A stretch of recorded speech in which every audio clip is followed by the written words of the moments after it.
Good morning students. तो बच्चे लोग हम लोग आज एक नया चैप्टर स्टार्ट करने वाले हैं।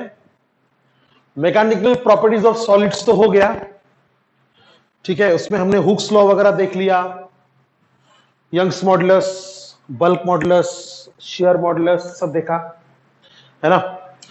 तो आज हम लोग का जो नया चैप्टर है उसका नाम है मैकेनिकल प्रॉपर्टीज ऑफ फ्लूइड्स। समझ रहे हैं ना आप? वो क्या था? मैकेनिकल प्रॉपर्टीज ऑफ सॉलिड्स, और ये क्या है? Mechanical properties of fluids. Liquids नहीं, फ्लूइड्स। अब फ्लूइड्स क्या होता है?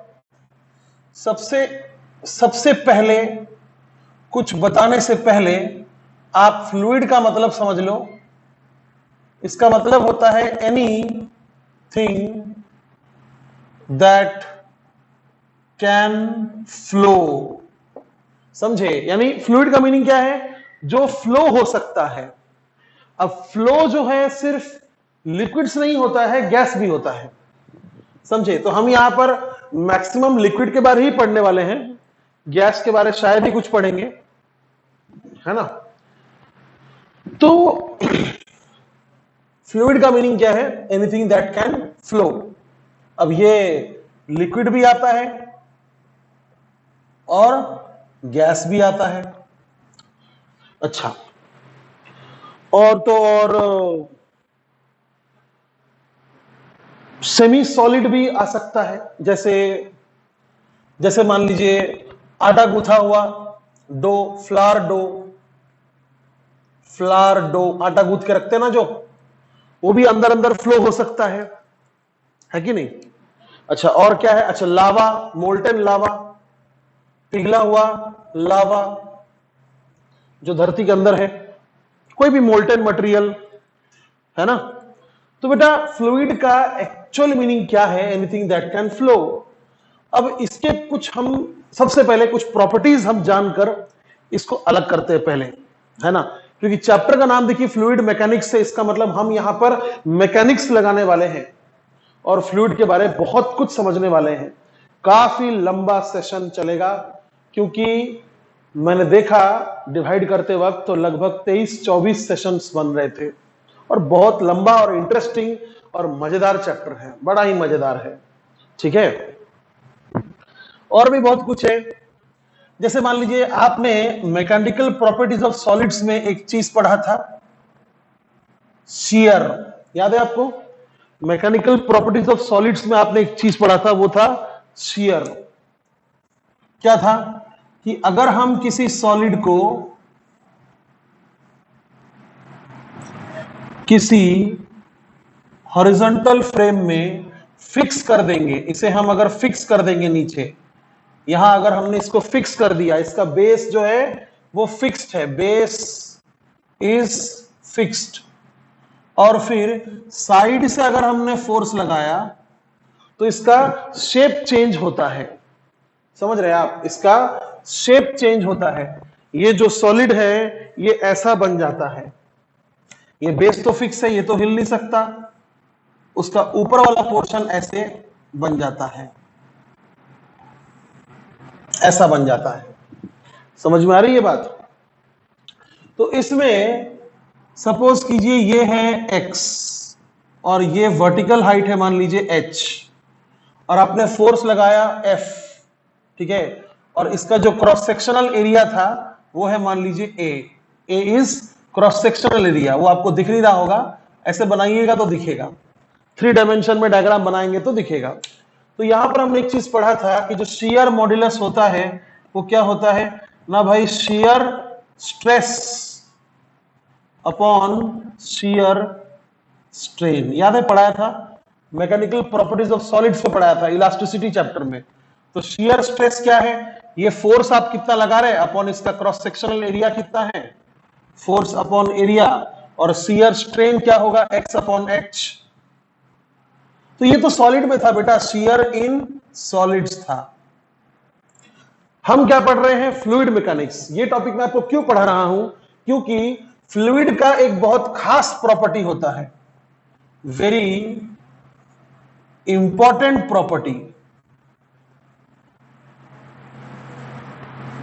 रुक जाइए, चैप्टर के नाम के बारे में हम बात करेंगे, बट मैं सोच रहा हूं कि जो फ्लूइड शब्द है इसको पहले रफा दफा करते हैं, ठीक है।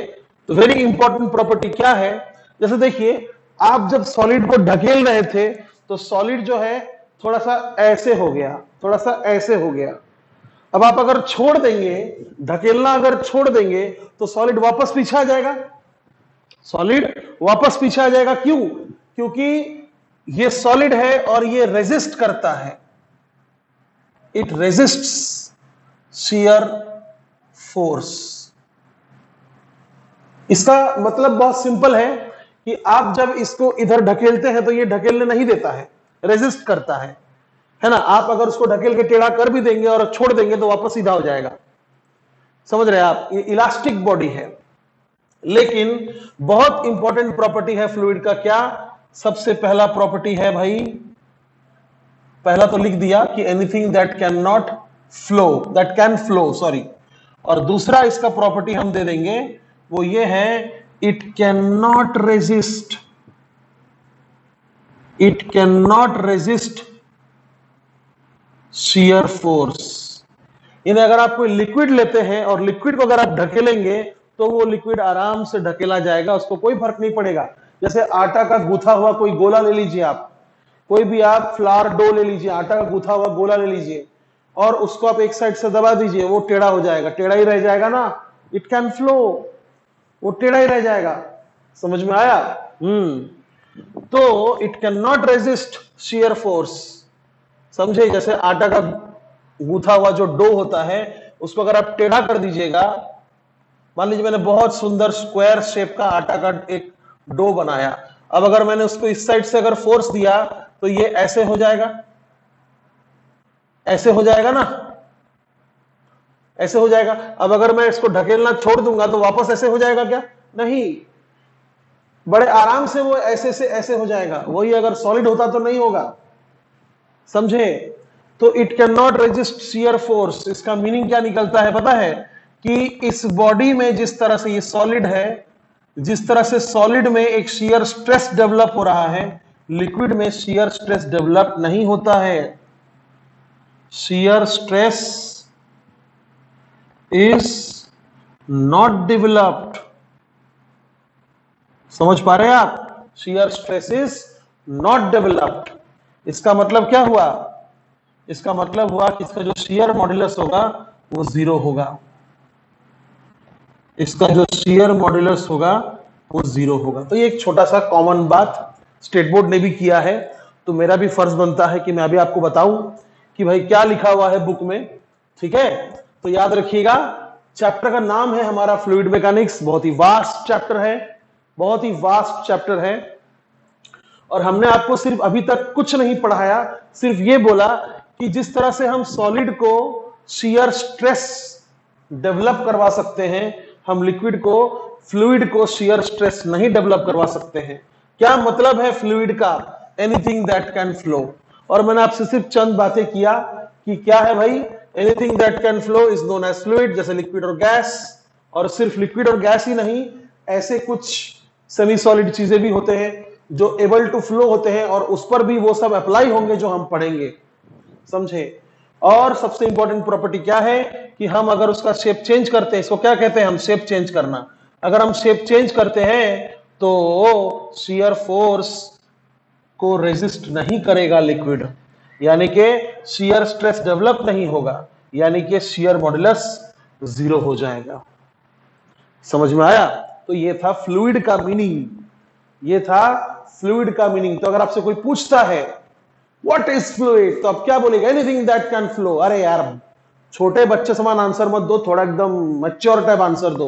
What is fluid? वैसे fluid is a substance that can not resist shear force. Fluid is a substance that has 0 shear modulus. Fluid is a substance that can not develop shear stress if its shape is changed. ऐसा अगर थोड़ा बढ़ा चढ़ाकर बोलिएगा तो सामने वाला भी सोचेगा बाप रे क्या बोल रहा है ये, ठीक है? तो ये सब बात था। रिकॉर्ड हो रहा है कि नहीं हो रहा है यार? कि बस बड़बड़ कर रहा हूं मैं अकेले अकेले? हो रहा है ना? हो रहा है, ठीक है। ऊपर चैप्टर का नाम कट तो नहीं है? कट गया क्या? नहीं, सब बराबर है, सब ठीक है। तो सब कुछ ठीक है। Okay done.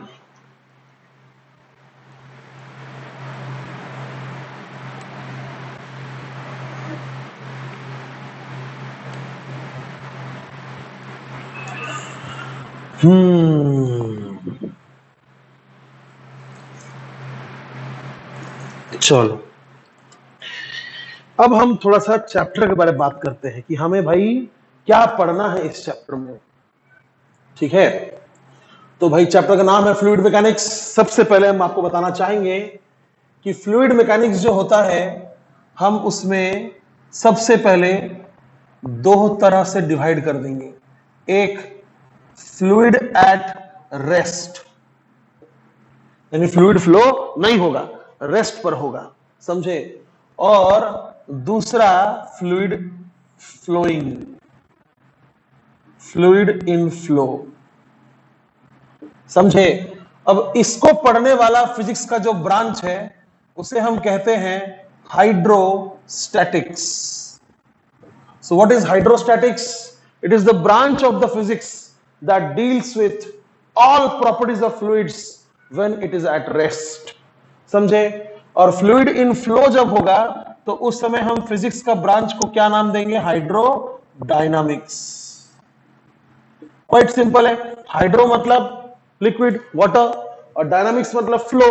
यहां भी हाइड्रो मतलब लिक्विड वाटर और स्टैटिक्स मतलब क्या हो जाएगा?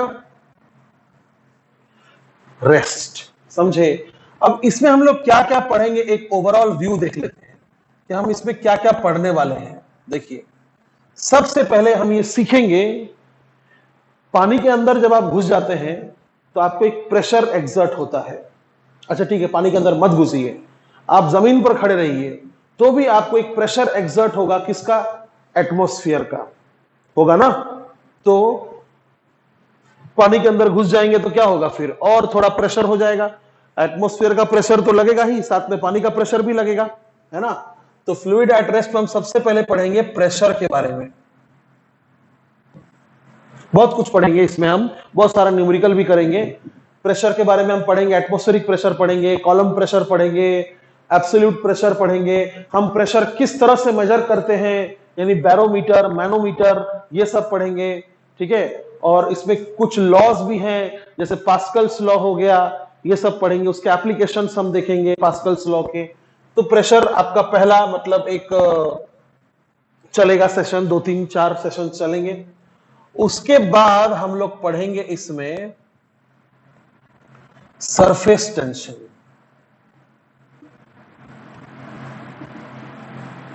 अब ये क्या है? अब ये मस्त चीज है। बर्तन धोते वक्त, कभी धोए कि नहीं बर्तन? कभी कभी धोया कीजिए। तो बर्तन धोते वक्त जब दो प्लेट्स चिपक जाते हैं, उसको अलग करना कितना मुश्किल हो जाता है ना, because of this phenomena, surface tension. अच्छा, कीड़े मकोड़े पानी पर चल सकते हैं, because of this phenomena, surface tension. कपड़े धोते वक्त हम डिटर्जेंट मिलाते हैं, because of this phenomena, surface tension. तो हम ये सबको बहुत डिटेल में पढ़ेंगे, इसका मैकेनिक्स को पढ़ेंगे, ठीक है। तो सरफेस टेंशन देख लेंगे, प्रेशर देख लेंगे। और सरफेस टेंशन के बारे में एक बात बताना चाहूंगा कि ये बेटा पिछले साल तक 12th के सिलेबस में था, स्टेट बोर्ड में। स्टेट बोर्ड में, महाराष्ट्र स्टेट बोर्ड में पिछले साल तक सिर्फ यही था 12th के सिलेबस में। पूरा फ्लूइड मैकेनिक्स में से सिर्फ सरफेस टेंशन था 12th के बुक में, समझे। बाकी सब 11th में था। लेकिन इस साल से पूरा फ्लूइड मैकेनिक्स अब 12th में है, चैप्टर नंबर 2 इन स्टेट बोर्ड। और रहा बात सीबीएसई का, तो ये पूरा फ्लूइड मैकेनिक्स अभी भी और पहले भी 11th में ही है, समझे। एनसीईआरटी पार्ट 2 में है। तो ये आप पढ़ेंगे, ये दोनों पढ़ेंगे आप, प्रेशर और सरफेस टेंशन। किसमें? फ्लूइड एट रेस्ट में, ठीक है। अच्छा, फ्लूइड इन फ्लो यानी हाइड्रोडायनामिक्स, इसमें आप क्या क्या पढ़ेंगे? सबसे पहले पढ़ेंगे आप विस्कोसिटी। अब ये क्या चीज है? अब देखिए, अभी इंट्रोडक्शन में सिंपल बोल सकता हूं मैं, जैसे सॉलिड और सॉलिड के बीच में फ्रिक्शन होता है। जब किसी सॉलिड के ऊपर आप सॉलिड को मूव कराते हैं तो बीच में एक फ्रिक्शन होता है। तो वैसे ही लिक्विड में भी फ्रिक्शन होता है। और उसका नाम है विस्कोसिटी। फॉर एग्जाम्पल, अगर आप कोई बॉल को किसी गाढ़े लिक्विड में छोड़ दीजिएगा तो कितना धीरे धीरे आएगा वो, because of this viscous force. तो हमें इसके बारे में बहुत कुछ पढ़ना है, विस्कोसिटी में भी हम बहुत कुछ पढ़ने वाले हैं। इस पे भी कई लॉज आएंगे, स्टोक्स लॉ, टर्मिनल वेलोसिटी, ये वो, समझे। अच्छा, न्यूटन्स लॉ भी है इसमें। उसके बाद हम पढ़ेंगे, एक्चुअली में पढ़ेंगे फ्लूइड इन फ्लो, और वो होगा बर्नौलीज प्रिंसिपल। Bernoulli's principal. अब इसको मैं अभी 2-4 शब्दों में बता नहीं पाऊंगा, बहुत मस्त और बहुत ही अच्छा प्रिंसिपल है ये, और इसमें बहुत कुछ पढ़ना पड़ेगा आपको। जैसे सबसे पहले आपको पढ़ना पड़ेगा इक्वेशन ऑफ, सबसे पहले आपको पढ़ना पड़ेगा फ्लो। जो लिक्विड का फ्लो होता है वो कैसा है, बड़ा साधारण सा फ्लो है कि एकदम तामझाम वाला फ्लो है, कैसा फ्लो है, ठीक है। सबसे पहले आपको पढ़ना पड़ेगा flow, type of flow, flow type, समझे। स्ट्रीमलाइन और टर्ब्यूलेंट, स्ट्रीमलाइन और टर्ब्यूलेंट, ये दो चीज हम पढ़ेंगे उसमें। उसके बाद हम पढ़ेंगे इक्वेशन ऑफ कंटिन्यूटी, काफी इंपॉर्टेंट है ये, कंटिन्यूटी। फिर हम पढ़ेंगे Bernoulli's principle, Bernoulli's principle. Bernoulli's principle में हम सबसे पहले इसको प्रूव करेंगे कि भाई क्या स्टेटमेंट है बर्नौली साहब का, वो पहले प्रूव करेंगे। उसके बाद हम इसका एप्लीकेशन देखेंगे, मस्त मस्त एप्लीकेशन है, समझे। जैसे एटोमाइजर, मतलब कि स्प्रे पेंट है ना, बटन दबाइए इधर से स्प्रे निकलता है पेंट का, या परफ्यूम बॉटल है कि नहीं, या फिर प्लेन का उड़ना, एरोप्लेन जो उड़ता है, it is also based on Bernoulli's principle, ठीक है। तो और भी बहुत कुछ है एप्लीकेशन में इसका, 4-5 एप्लीकेशन है, कुछ न्यूमेरिकल पार्ट का है, कुछ थ्योरेटिकल पार्ट का है, समझे। तो ये भी एक शब्द, मतलब कि एक लाइन देखकर बहुत आसान मत समझ लीजिएगा, इसमें भी बहुत पढ़ना पड़ेगा आपको, है ना। डरा नहीं रहा हूं, बता रहा हूं।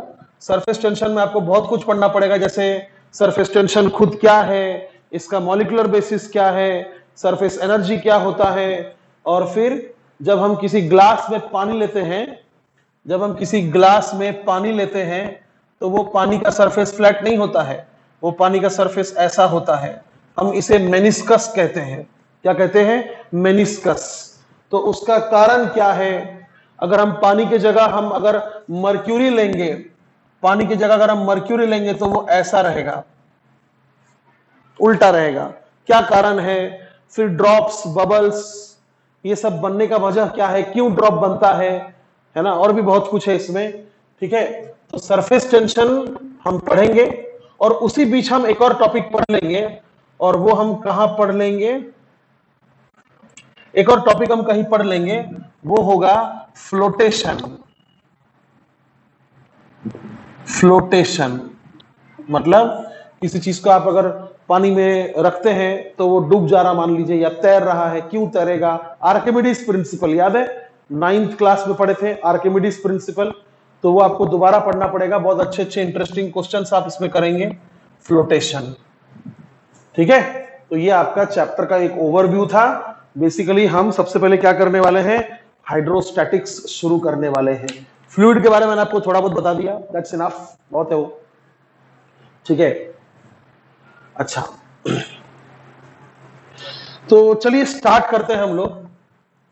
किससे स्टार्ट करें भाई? प्रेशर से, ऑफ कोर्स। तो हाइड्रोस्टैटिक्स हम स्टार्ट करने वाले हैं। हम सबसे पहले हाइड्रोस्टैटिक्स स्टार्ट करने वाले हैं। हाइड्रोस्टैटिक्स कुछ चंद सेशंस में खत्म हो जाएगा, फिर हम हाइड्रोडायनेमिक्स करेंगे, ठीक है। आप इसको लिख लीजिए, काफी काम का बात है। याद रखिएगा ये सॉलिड के लिए है, और मेरे को ये बताना था कि सॉलिड में जिस तरह से सॉलिड अपोज करता है कि भाई मुझे मत चेंज करो, लिक्विड अपोज नहीं कर पाता है, समझे। तो फ्लूइड का जो ये इंपॉर्टेंट वाला प्रॉपर्टी है वो लिख लीजिएगा।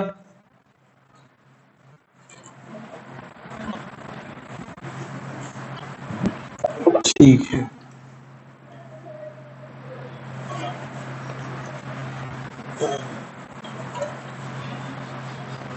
देखिए सबसे पहला टॉपिक हमारा हाइड्रोस्टैटिक्स में प्रेशर होने वाला है।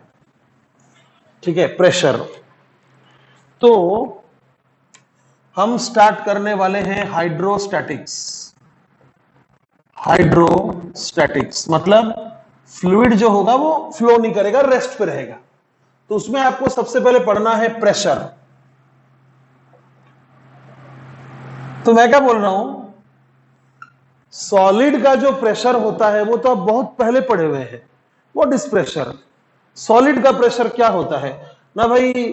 मैं खड़ा हूं, इस तरह से मैं मान लीजिए खड़ा हूं, ये जमीन है, तो मेरा जो वजन नीचे लग रहा है वो फोर्स हो जाएगा mg। मेरा जो वजन नीचे लग रहा है वो फोर्स हो जाएगा mg। और मेरे जूते का जो क्रॉस सेक्शन होगा, जो शूज का जो एरिया होगा, एरिया ऑफ शूज, उसी पर दबाव पड़ रहा है ना। तो प्रेशर आप बचपन से जानते थे क्या होगा भाई, फोर्स अपॉन एरिया, ये तो आप सब जानते हैं। What is pressure? It is force पर यूनिट एरिया। समझे? तो प्रेशर एक यूनिटरी क्वांटिटी है, जिसका मतलब होता है कि आप तो प्रेशर पूरे जमीन पे लगा रहे हैं, लेकिन पर यूनिट एरिया कितना फोर्स लगा रहे हैं उसको हम प्रेशर कहते हैं। समझ में आया? यानी मैं इस तरह खड़ा होकर फोर्स तो पूरे जमीन पर ही लगा रहा हूं, और पूरा जमीन पर फोर्स जानकर मैं क्या करूंगा, मुझे सिर्फ उतने ही एरिया से मतलब होगा जितने एरिया में मैं कांटेक्ट में हूं, है कि नहीं? जितने एरिया से मैं जमीन के साथ कांटेक्ट में हूं, ये शू का एरिया और ये शू का एरिया। अभी मैं एक पैर पर अगर खड़ा हो गया, मान लीजिए मैं एक पैर पर खड़ा हो गया, तो भी मैं फोर्स तो उतने लगाऊंगा, मेरा वजन थोड़ी ना चेंज होने वाला है। मैंने अगर एक पैर पर ऐसा खड़ा हो गया तो भी फोर्स उतने लगा रहा हूं, बट प्रेशर ज्यादा फील होगा क्योंकि एरिया कम हो गया है, because I am now standing at only 1 foot. समझे? 1 फुट। तो क्या हो रहा है, एक ही पैर पर खड़ा अगर मैं हो गया, अगर मैं एक ही पैर पर खड़ा हो गया, ऐसा तपस्या कर रहा हूं मैं, एक ही पैर पर अगर मैं खड़ा हो गया, तो भी देखिए फोर्स उतना ही है, फोर्स उतना ही है, लेकिन एरिया कम हो गया है ना। एक ही जूता है ना अब, तो एरिया अगर कम हो गया तो pressure is inversely proportional to area. तो एरिया कम होने से क्या होगा, प्रेशर ज्यादा हो जाएगा, यहां पर प्रेशर कम होगा। तो कॉमन सेंस वाला बात है। बहुत पहले आप बचपन में क्वेश्चन किए थे कि एक ऐसा ब्लॉक है,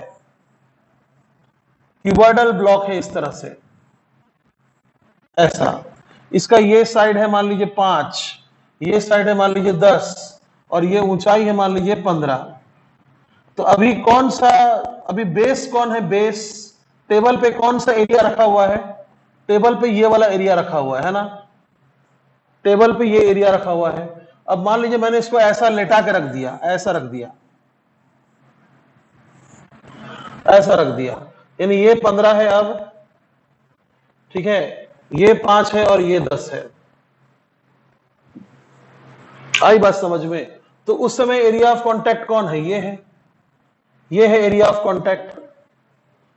आई बात समझ में? तो इन दोनों केस में इसका जो वजन है और इसका वजन सेम होने वाला है, फोर्स तो सेम होने वाला है, लेकिन एरिया देखिए इसमें थोड़ा सा 10 इंटू 5 कितना हो रहा है, एरिया कितना हो रहा है, 50 हो रहा है, और इसमें एरिया कितना हो रहा है, ज्यादा है एरिया, 1,500 हो रहा है एरिया, है ना। 15 इंटू 10 कितना होगा, 150। तो प्रेशर किसमें ज्यादा होगा? इसमें प्रेशर ज्यादा होगा क्योंकि एरिया कम है, और इसमें प्रेशर कम होगा क्योंकि एरिया ज्यादा है। तो ये तो सॉलिड का बात कर रहे थे हम क्या पढ़ रहे हैं? Fluid mechanics. तो प्रेशर इन फ्लूइड, हमारा टॉपिक का नाम होगा प्रेशर इन फ्लूइड। आई बात समझ में? अब प्रेशर का तो मैं आपको एक कॉमन आइडिया दे दिया भाई, प्रेशर क्या होता है, फोर्स अपॉन एरिया। अब चाहे वो सॉलिड हो, लिक्विड हो या गैस हो, प्रेशर का जो बेसिक आइडिया है वो चेंज नहीं होने वाला। ठीक है, तो व्हाट इज प्रेशर भाई? ना भाई, pressure is generally pressure is force acting per unit area.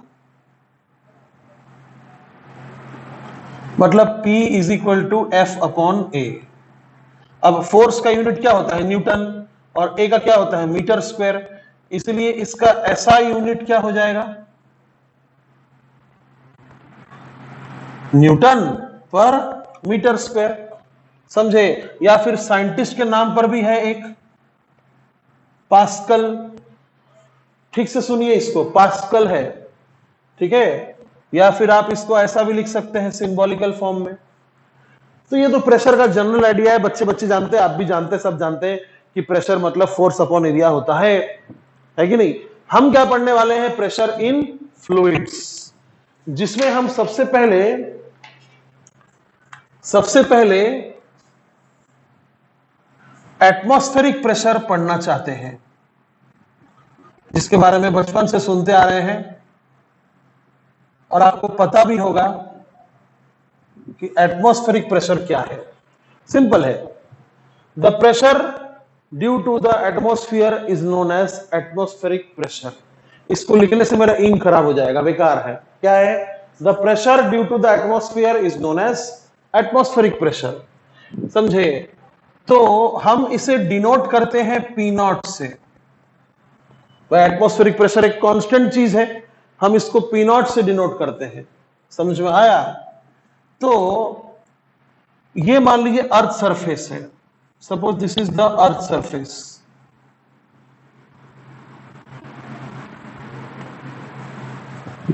है ना? अब इसके ऊपर पूरा एटमॉस्फेयर है, ये गैस का मॉलिक्यूल्स है। एटमॉस्फेयर किस चीज से बना हुआ है? गैस से ही बना हुआ है ना।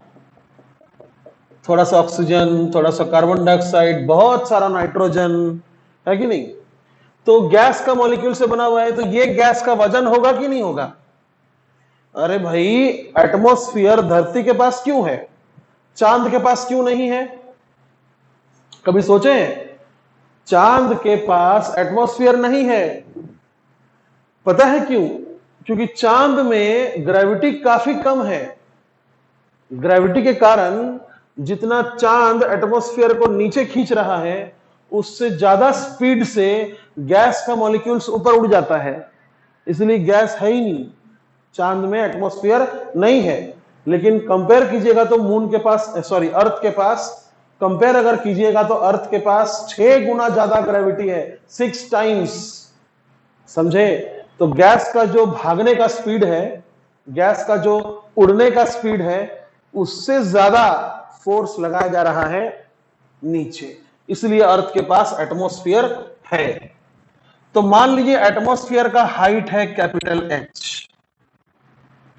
एटमॉस्फेयर का हाइट है मान लीजिए कैपिटल H, और मान लीजिए एटमॉस्फेयर का डेंसिटी है रो, एक एवरेज डेंसिटी।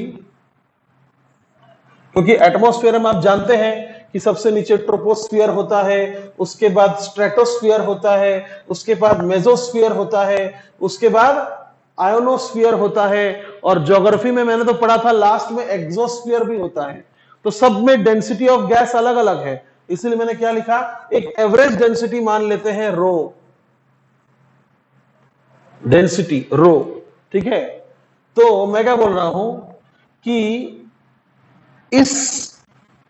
इसका मतलब ये जो इतना सारा गैस है, इसका वजन नीचे लग रहा है।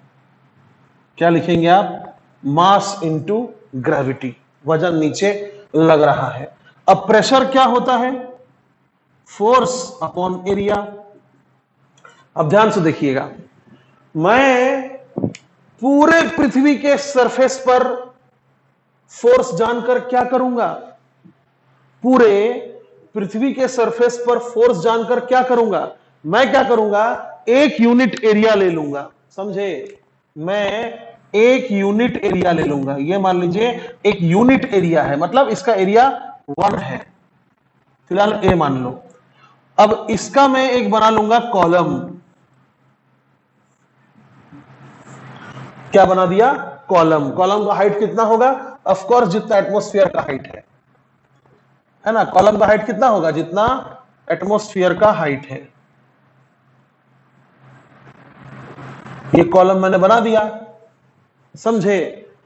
अब मुझे सिर्फ पूरे एटमॉस्फेयर का mg से मतलब नहीं है, अब मुझे सिर्फ वही एटमॉस्फेयर का मास चाहिए जो इस कॉलम में आ रहा है, जो सिर्फ इस कॉलम में आ रहा है।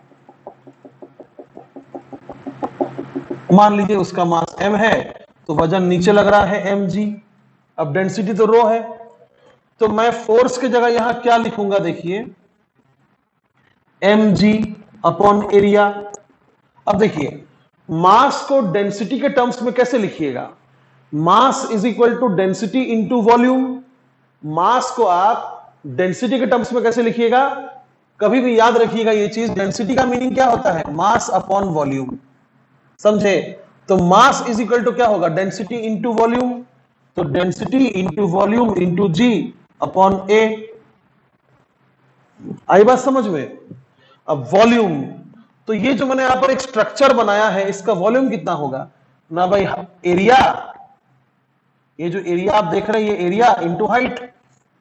तो मैं लिखूंगा रो ए into height into g upon ए। ले बेटा, ए ने ए को मार डाला, है कि नहीं? तो पी नॉट क्या मिला मुझे? रो जी एच। अब कंफ्यूज नहीं होना है आपको, बाद में भी आपको यही फॉर्मूला दोबारा मिलने वाला है किसी भी चीज का। तो याद रखिएगा, यहां पर h क्या है? हाइट ऑफ एटमॉस्फेयर है। h क्या है? हाइट ऑफ एटमॉस्फेयर है। रो क्या है? क्या है रो?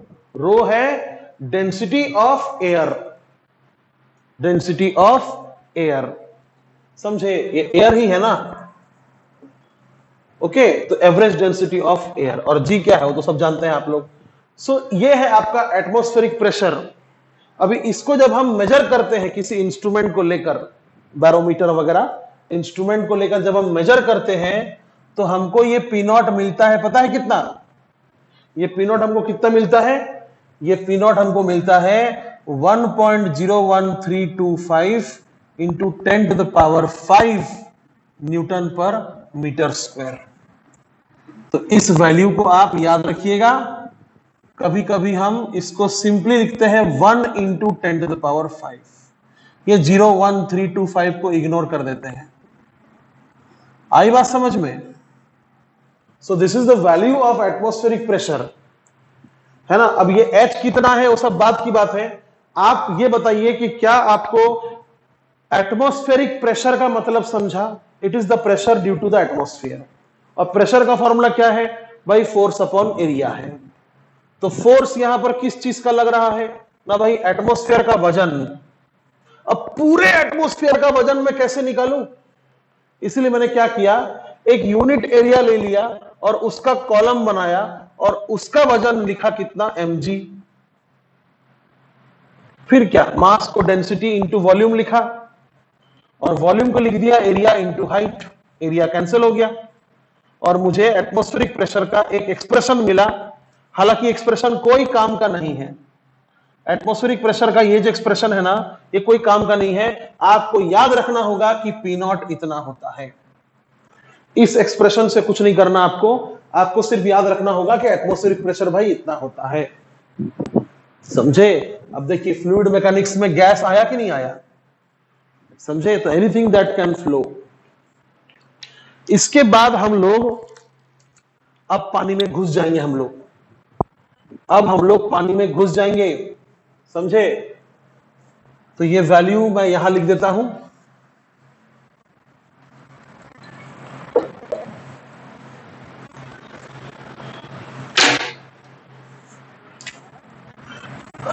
यहां मैं लिख देता हूं पी नॉट कैलकुलेट करने पर 1.01325 into 10 to the power 5 newton पर मीटर स्क्वायर आता है। अब हम पढ़ेंगे pressure due to water column या लिक्विड कॉलम। वाटर ही क्यों, लिक्विड कॉलम, कोई भी लिक्विड। मतलब आप लिक्विड के अंदर घुस जाइए। तो ये मान लीजिए लिक्विड का टॉप सरफेस है, इसको हम फ्री सरफेस भी कहते हैं। अब हम इसके अंदर घुस जाते हैं तो पानी मानते हुए नीला नीला कर देते हैं। ये मान लीजिए पानी है, ठीक है। तो अभी देखिएगा, हम मान लीजिए यहां पर खड़े हैं, मान लीजिए यहां पर हम हैं, एट दिस पॉइंट मैं हूं, ठीक है। तो मुझ पर कितना प्रेशर होगा टोटल, ये मुझे जानना है। तो मैं सोच रहा हूं कि यहां पर प्रेशर तो एटमॉस्फेयर का लग ही रहा होगा। अच्छा, एक बात याद रखिएगा, प्रेशर जो है ना वो स्केलर क्वांटिटी है।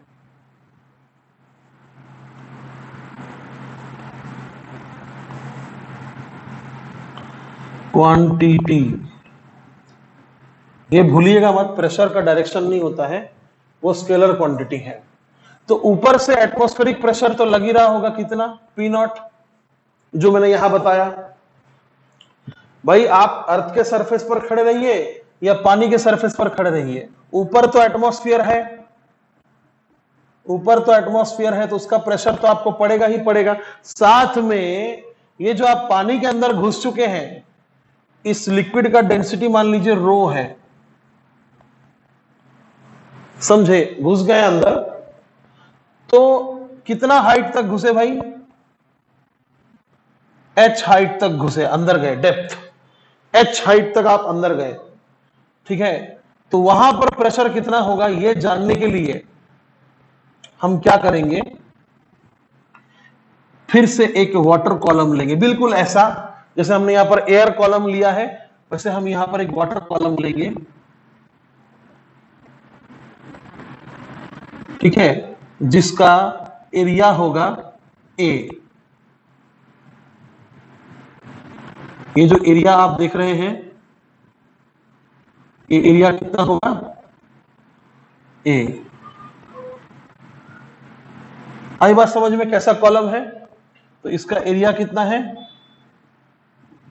ए। अब आप जो यहां पर खड़े हैं, आखिर प्रेशर क्यों लग रहा है ना भाई, पानी के वजन के कारण। ये जो यहां पर इस कॉलम में जो पानी है, इस पानी का वजन को मान लीजिए नीचे की ओर कितना, mg, समझे।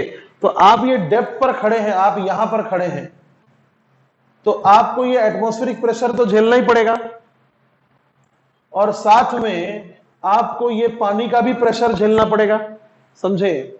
तो हम क्या करने वाले हैं, इस पॉइंट पर प्रेशर निकालेंगे टोटल। तो भाई ये पॉइंट P पर प्रेशर मान लीजिए P है, ठीक है। ये कितना होगा, pressure due to atmosphere P not plus pressure due to liquid column, समझ गए, सिंपल है ना। Pressure due to atmosphere plus pressure due to liquid column. तो चलिए हम pressure due to liquid column जानने का कोशिश करते हैं। और क्या फॉर्मूला है प्रेशर का, जनरल फॉर्मूला क्या है ना भाई, फोर्स बाय एरिया। तो कैसा फोर्स, लिक्विड कॉलम का कैसा फोर्स लग रहा है ना, लिक्विड कॉलम का वजन आपको झेलना पड़ रहा है। अब पानी के अंदर अगर आप घुस जाइएगा तो पानी का वजन को आपको ही झेलना पड़ेगा ना, तो mg। तो कितना एरिया है आपका, a, सही है। तो फिर से वही करेंगे हम, m की जगह लिखेंगे density into volume into g upon a, फिर P not plus density into volume की जगह मैं क्या लिखूंगा, इसका वॉल्यूम में कितना लिखूंगा, ये जो मैंने एक क्यूबॉइडल सरफेस बनाया इसका कितना वॉल्यूम लिखूंगा, एरिया इंटू हाइट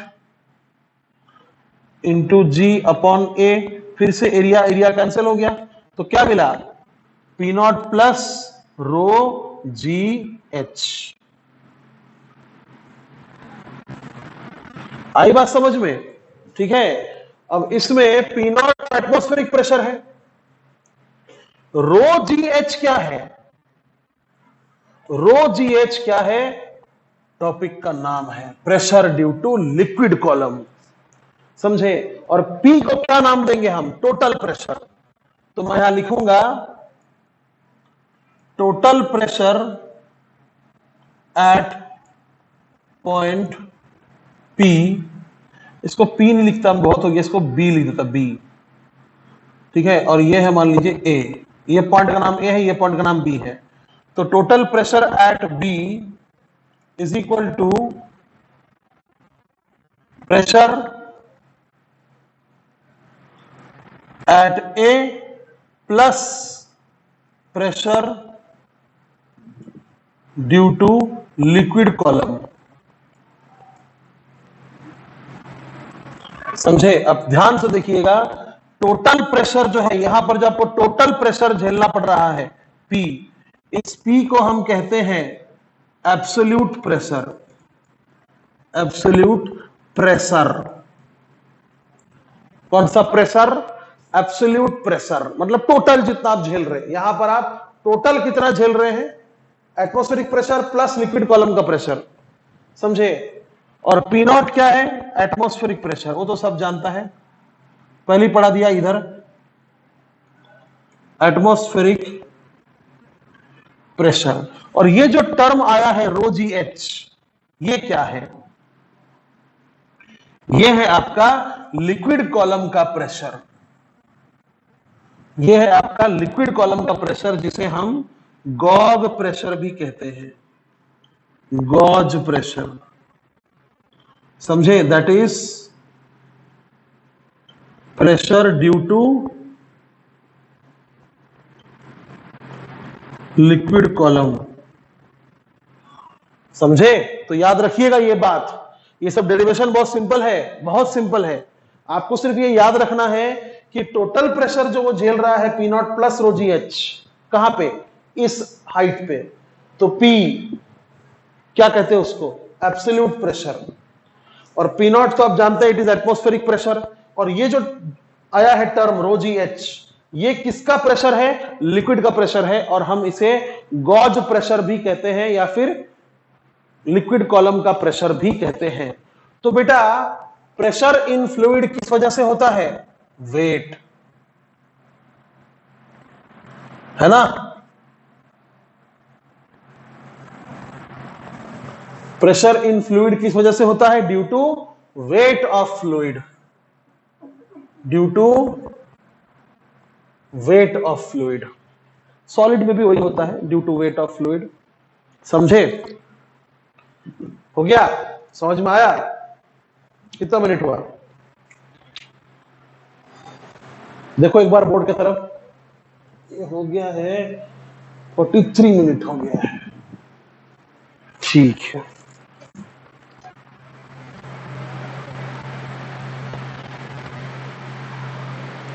बढ़िया, तो याद रखिएगा, ज्यादा समय नहीं हुआ है, 43 मिनट ही हुआ है बस। याद रखिएगा कि ये जो हम पढ़ रहे हैं फ्लूइड मैकेनिक्स बहुत ही वास्ट है। इसके अंदर अंदर हाइड्रोस्टैटिक्स में सीखा हुआ चीज हाइड्रोडायनामिक्स में काम आएगा, सरफेस टेंशन में काम आएगा, जो आप इसमें पढ़ेंगे। सरफेस टेंशन में जो पढ़ेंगे वो कहीं और काम आएगा, इसलिए याद रखिए, कमर दुख गया रे। इसलिए याद रखिएगा कि बहुत इंपॉर्टेंट चैप्टर है, और अभी तक हमने कुछ नहीं पढ़ा है, हम सिर्फ प्रेशर के बारे में जानते हैं बस, समझे। कि भाई प्रेशर, लिक्विड प्रेशर किसको बोलते हैं, मतलब गॉज प्रेशर किसको बोलते हैं, कॉलम प्रेशर। एटमॉस्फेरिक प्रेशर क्यों होता है, क्या होता है, कितना होता है, और एब्सोल्यूट प्रेशर किसको बोलते हैं। तो याद रखिएगा, आप अगर जितना गहराई में जाइएगा उतना ज्यादा आपको प्रेशर झेलना पड़ेगा, जितना गहराई में जाइएगा उतना ज्यादा आपको प्रेशर झेलना पड़ेगा, क्योंकि you have to overcome, you not overcome, झेलना को क्या बोलते हैं इंग्लिश में, जान दो, इंग्लिश गोली मारो। आप जितना अंदर जाएंगे उतना आपको लिक्विड का वजन को झेलना पड़ेगा, समझे। बात को समझे कि नहीं समझे।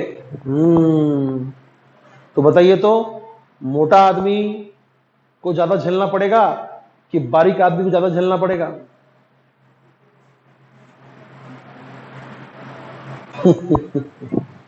सोचिएगा। चलो